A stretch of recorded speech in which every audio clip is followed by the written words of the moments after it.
اس کے بغیر کام ہو ہی نہیں سکتا. اقبال کہتے ہیں زوال آدم خاکی زیاں تیرا ہے یا میرا، مجھے فکر جہاں کیوں ہو جہاں تیرا ہے یا میرا.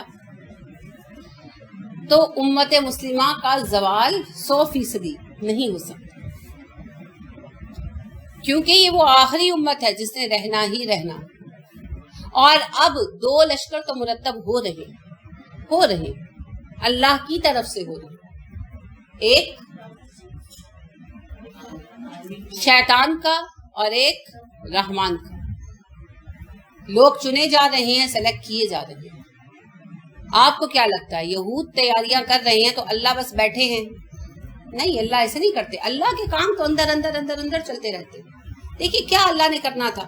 اللہ نے بنی اسرائیل کو لا کر مصر میں بسانا تھا، تو کہاں سے یوسف کو پھینکا اور کہاں سے چلایا اور کہاں لا کر آباد کیا؟ کیونکہ موسیٰ کے ذریعے ہدایت ملنی تھی. ابھی ان قبطیوں پر ایک حجت پوری ہونی تھی. اللہ کے پلان عظیم ہوتے ہیں. اللہ نے عرب میں آخری نبی بھیجنا تھا، اسے ہدایت کا مرکز بنانا تھا. کہاں ہاجر مصر میں رہ رہی تھی، سوچا بھی نہیں ہوگا. کہاں ابراہیم کو وہاں بھیجا، کہاں سے وہ سارا واقعہ پیش آیا، اور کہاں ہاجر عرب کے صحرا میں پہنچی اور کیسے وہ قوم بنی.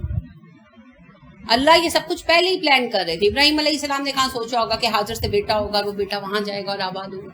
کس نے سوچا؟ کسی نے نہیں سوچا. تو اللہ پلان کرتے ہیں اور اللہ فرماتے ہیں ان اللہ خیر الماکرین. اللہ بہترین خفیہ تدبیریں کرتا ہے، بہترین. تو اللہ کا لشکر تو تیار ہو رہا ہے، ہم شامل ہوں یا نہ ہوں، اس لشکر نے تیار ہونا ہے. بہترین علماء نے اٹھنا ہے، بہترین لوگوں نے آنا ہے. اور یاد رکھیں یہ وہ لشکر ہے کہ جس کے متعلق اللہ کے نبی صلی اللہ علیہ وسلم نے فرمایا آخری دور میں عیسیٰ اور مہدی کے مددگار جو لوگ ہوں گے وہ بہترین لوگ ہوں گے. ان مجاہدوں جیسے مجاہد کوئی نہیں ہوں گے اور ان شہیدوں جیسے شہید کوئی نہیں ہوں گے. اگر تمہیں وہ زمانہ ملے تو تم ان کی مدد کو جاؤ، چاہے تمہیں سرین کے بل یعنی کولوں کے بل گھسٹ گھسٹ کر جانا پڑے. اپاہج ہو نا تو کولوں کے بل گھسٹ گھسٹ کر جانا پڑے تب بھی پہنچنا. یہ وصیت اپنی اولاد کو کیا کرے، کیونکہ ہمیں تو مشکل ہے یہ زمانہ پیش آئے، مگر ہمارے بچوں کو یا ان کے بچوں کو تو آئے گا. بہت دور بھی نہیں رہ گئے. تو پیغام دیتے چلے جائیں. پیڑ دادا لگاتے ہیں اور پھل پوتے پڑپوتے کھاتے ہیں، تو پیڑ لگا کر جائیں. ایسے ہی حالی ہاتھ نہیں دنیا سے چلے جانا بس منہ اٹھا کے. تو ہمارے لیے بھی یہی ہے، قرآن پیش کرے جو مانتا ہے الحمدللہ، جو نہیں مانتا کوئی بات نہیں، تم اپنا کام کرو، ہم اپنا کام کر رہے ہیں. نتیجہ تو سامنے آ کر رہے گا، تم بھی دیکھ لو گے، ہم بھی دیکھ لیں گے. اٹھ باندھ کمر کیوں ڈرتا ہے، پھر دیکھ خدا کیا کرتا ہے نا.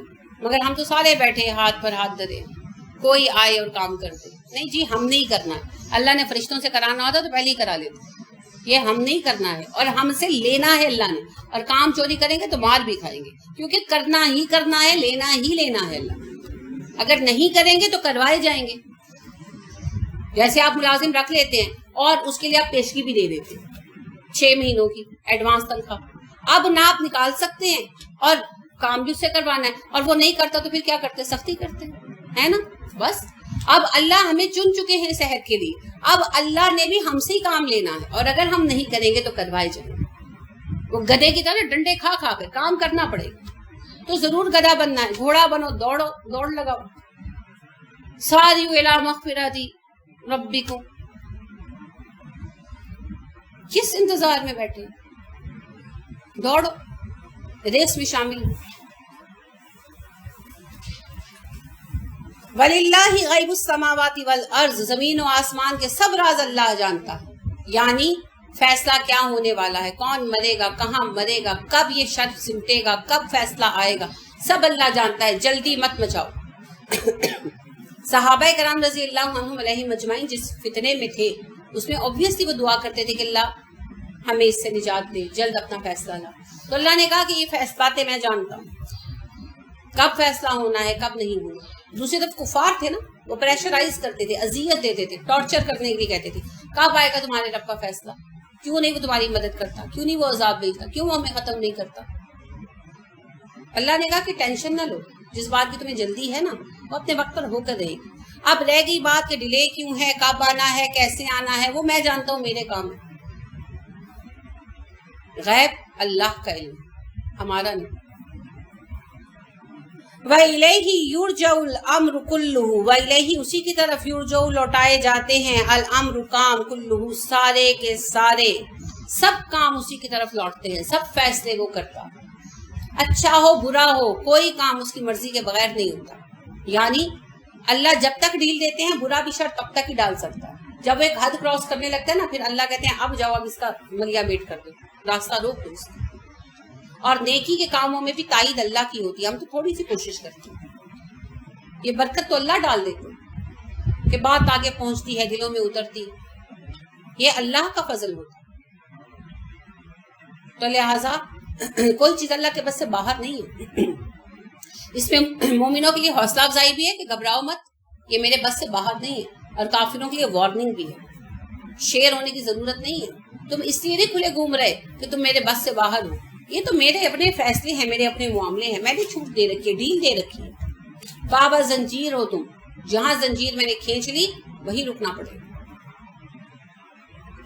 فَعْبُدْهُ بس عبادت کرو اس کی، کیونکہ فیصلوں کا اختیار اس کے ہاتھ میں ہے. پھر وہی بات آ گئی، کسی کی ہم تعظیم کرتے ہیں، قبر پر جاتے ہیں، نذرانہ پیش کرتے ہیں، کیوں؟ یہ مجھے بیٹا دے دے گا، یعنی اس کے پاس بیٹا دینے کا اختیار ہے، یہ معاملہ میرا اس کی طرف ریفر کیا جانا ہے، یہ میرا بیماری دور کر دے گا، یعنی کہ میرا معاملہ اس کے اختیار میں ہے. اللہ کہتے ہیں نہیں، سب معاملے میرے اختیار میں، صرف میرے، میں فیصلے کرتا ہوں، لہٰذا صرف میری ہی بندگی کرو. یہی توحید تھی جس کو نہ تو سمجھا نہ میں سمجھا. وَتَوَكَّلْ عَلَيْهِ اور اسی پر بھروسہ بھی کرو. مددگار بھی صرف اللہ ہے. اپنے ذرائع استعمال کرنے ہیں، افرادی بھی، مالی بھی، جسمانی بھی، معاشرتی بھی، معاشی بھی، لیکن بھروسہ اللہ پر کرنا ہے، اسباب پر نہیں کرنا. مومن ہو تو کافر ہو تو شمشیر پہ کرتا ہے بھروسہ، مومن ہو تو بے تیغ بھی لڑتا ہے سپاہی. اس کا مطلب یہ نہیں ہے کہ مومن پاگل ہوتا ہے، جنگ کی تیاری نہیں کرتا. اللہ نے تو حکم دیا جنگ کی تیاری کر کے رکھو، لیکن اگر کبھی پھنس جاتا ہے تو ڈرتا نہیں ہے، بھروسہ اللہ پہ ہے. اس آیت کی اور اس شعر کی دونوں کی وضاحت اس واقعے میں ہے کہ جب نبی اکرم صلی اللہ علیہ وسلم جہاد سے واپس آئے جنگ سے، تو راستے میں آپ صلی اللہ علیہ وسلم تھکے ہوئے تھے، ایک درخت سے ٹیک لگا کر سو گئے. صحابہ ذرا بکھر گئے، خیمے شیمے لگانے لگے. تو ایک جو کافر کہیں دکا بیٹھا تھا، اس نے آپ کو اکیلا دیکھا تو آ گیا، آپ کی تلوار لٹک رہی تھی، اتار کر پکڑی، آپ کو جگایا، کہنے لگا محمد تجھے میرے ہاتھ سے کون بچائے گا؟ آپ صلی اللہ علیہ وسلم نے کہا اللہ.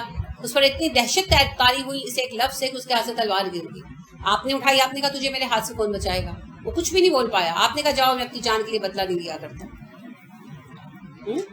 کیا آپ صلی اللہ علیہ وسلم کا بھروسہ اللہ پر تھا؟ موت آ گئی ہے تو آ گئی ہے، نہیں آئی نہیں آئی، کوئی نہیں مار سکتا.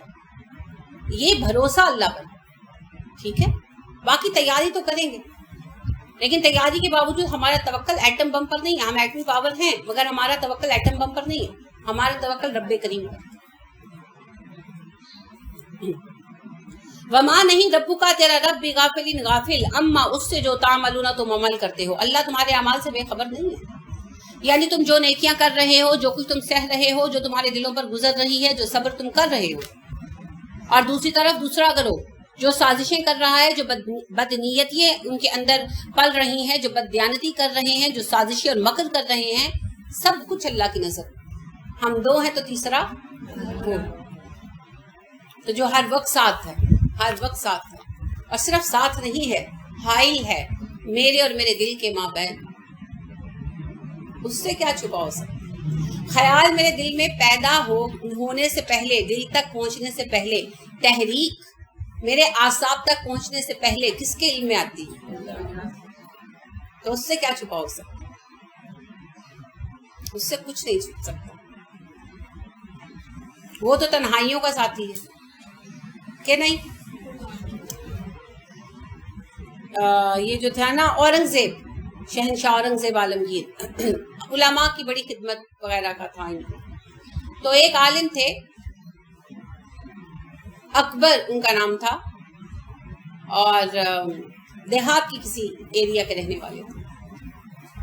تو ایک مہم پر، جنگی مہم پر نکلے اورنگزیب، تو رستے میں ادھر سے گزر ہوا، تو ایگزیکٹلی اس جگہ پر نہیں جانا تھا، اس سائڈ سے گزرنا تھا، تو پہلے اپنے فوجی بھیجے، کچھ ایک دو پیغام رساں، خط بھیجا ان کے نام کہ میں آپ سے ملنا چاہتا ہوں مگر اتنا وقت نہیں ہے کہ میں آ سکوں، تو آپ اگر آ جائیں تو میں آپ سے شرف ملاقات حاصل کروں۔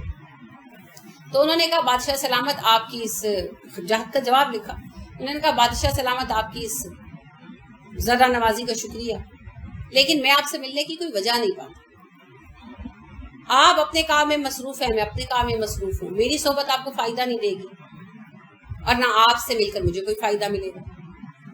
میرا رب میری خوب قدر کرتا ہے، جب میں سو جاتا ہوں وہ میری نگرانی کرتا ہے، جب میں بھوکا ہوتا ہوں وہ میری مہمانی کرتا ہے، جب میں اس کی عبادت کرتا ہوں تو وہ میری قدردانی کرتا ہے، مجھے کسی اور بادشاہ کی ضرورت نہیں۔ یہ خط لکھ کر انہوں نے معذرت کی۔ تو مطلب یہ کہ وہ رب تو وہ ہے جو تنہائیوں کا ساتھی، اندھیروں میں، اکیلے میں کون ہوتا ہے ساتھ؟ جب کوئی نہیں ہوتا اس تنہائی میں ساتھ کون ہوتا؟ اللہ کریم، جو دلوں پر سکون اتارتا ہے، جو حوصلہ دیتا ہے۔ تو وہ اللہ جو ہر حال میں ساتھ ہے، ایک کے ساتھ دوسرا ہے، دو کے ساتھ تیسرا ہے، تین کے ساتھ چوتھا ہے، اس سے کیا چھپا سکتے ہیں؟ اور جب چھپا نہیں سکتے تو پھر کیا کریں؟ باز آ جائیں، رک جائیں، رک جائیں، پھر یاد کریں ابو طلحہ رضی اللہ عنہ کی بات۔ کچھ چیزیں گناہ سے بھی زیادہ شدید تر ہوتی ہیں۔ ایک شخص چوری کرتا ہے اور اس کی چوری سے بھی زیادہ شدید یہ بات ہے کہ ہوا سے پردہ ہلتا ہے، وہ ڈرتا ہے اور اس بات سے نہیں ڈرتا کہ اللہ دیکھ رہا ہے۔ اللہ سے بے خوف ہونا، تقوی سے خالی ہونا، یہ ہے اصل خطرہ، اصل الارم۔ جو ایک دفعہ یہ مان لیتا ہے نا میرا رب میرے ساتھ، حاضر و ناظر کا مطلب نہیں سمجھتے یہ لوگ، اس لیے کہتے ہیں یہ بابا جی حاضر ناظر ہیں، وہ بابا جی حاضر ناظر ہیں، اللہ کے نبی صلی اللہ علیہ وسلم حاضر و ناظر۔ حاضر و ناظر کا مطلب ہے جو ہمیں اس طرح دیکھ رہا ہے جیسے ہتھیلی پر پڑی چیز کو ہم دیکھتے ہیں۔ اللہ نے کہا حدیث قدسی میں ہتھیلی پر پڑے رائی کے دانوں کو، تو ایسے دیکھنے والی ذات تو بس ایک اللہ ہی۔ جب ہم اللہ کی یہ صفت سمجھ جاتے ہیں نا تب ہم شرک سے نکل آتے ہیں، تب ہم خوف سے، فوبیا سے نکل آتے ہیں، اور تب ہم گناہوں سے بچنے لگتے ہیں۔ حضرت لقمان نے اپنے بیٹے کو وصیت کی تھی، میرے پیارے بچے ایک بات یاد رکھنا، گناہ اگر تم کسی پہاڑ کی غار کے اندر پتھر کے نیچے چھپ کر بھی کرو گے تو اللہ سے چھپا نہیں سکتے، اسی لیے گناہ چھوڑ۔ تو یہ جو عقیدہ ہے نا تمہارے اعمال میں دیکھ رہا ہوں، ایک مومن کے لیے تو بس یہی بات ہے۔ تو اللہ ہمیں توفیق عطا کرے، ہمارے دلوں کو وہ صفت عطا کرے، دعا کیا کرے۔ کیا دعا سکھائی گئی ہمیں اس کے لیے؟ اللہم یا مصرف القلوب صرف قلوبنا الی طاعتک، اللہم یا مقلب القلوب ثبت قلوبنا علی دینک۔ دو ہیں، پڑھا کریں سجدوں میں، رکوعوں میں، سلاموں سے پہلے، سلام کے ساتھ ملا کر، افطار کے وقت، سحری کے وقت، اجتماعی عبادات میں۔ اللہ نے دل جما دیا تو بس، اللہ نے دل پھیر دیا تو بھی کمال ہو گیا۔ تو اللہ ہمارے دل پھیر دے اور ہمیں توفیق عطا فرمائے، اور ہمیں توحید کی وہ صفت عطا کرے جو ہمیں سب سے بے نیاز کرتی۔ ایک سجدہ جسے تو گراں سمجھتا ہے، 1000 سجدوں سے دیتا ہے آدمی کو نجات۔ اور اللہ رب کریم ہمیں رحم اپنا عطا فرمائے اور ہمیں ان اختلافات سے مبرہ کر دے، ان سے نکال دے۔ آمین. سبحانک اللہم و بحمدک و نشہد ان لا الہ الا انت و نستغفرک و نتوب الیک. السلام علیکم و رحمۃ اللہ وبرکاتہ.